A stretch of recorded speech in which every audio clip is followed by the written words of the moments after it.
Hey everyone, Gerard Leverson again. In this assignment, we're going to have to discuss our communication styles. And there's certain people who see communicating as a challenge, while there's others where it just seems like it's natural and it's not as challenging. But I think both will agree that it can be pretty challenging when having to discuss your own communication style. So to do so, I'll start off with some weaknesses of mine.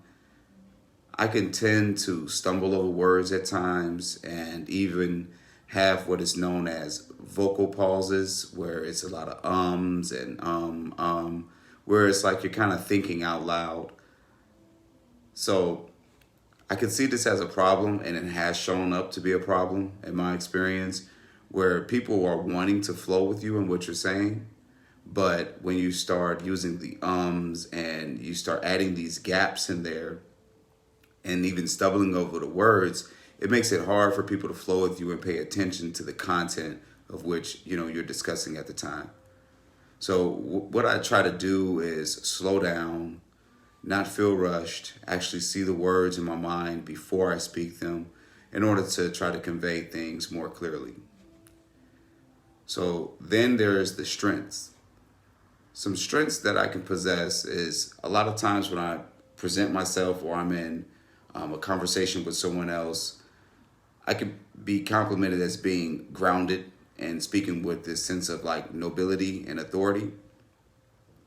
This just comes from a personal upbringing where you have to confidently present yourself. And in doing so, people tend to feel comfortable around you. I recently had an interview, as an example, with a manager of mine in regards to possible promotions.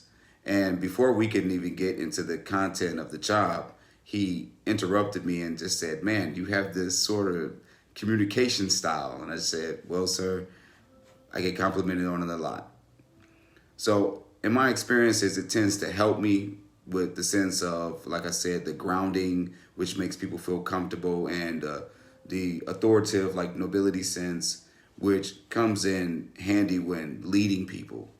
And I've had a lot of different leadership experiences, and people like to follow that and feel comfortable when there's somebody who can speak up and speak with some sense of authority. And also when presenting yourself with other managers, especially about presenting yourself with value and why you may deserve a certain position. So all in all, I would say that's how I would categorize or explain my communication styles, both weaknesses and strengths, and the ways that I'm trying to improve and the ways that they also benefit me. Thanks, guys. Have a good one.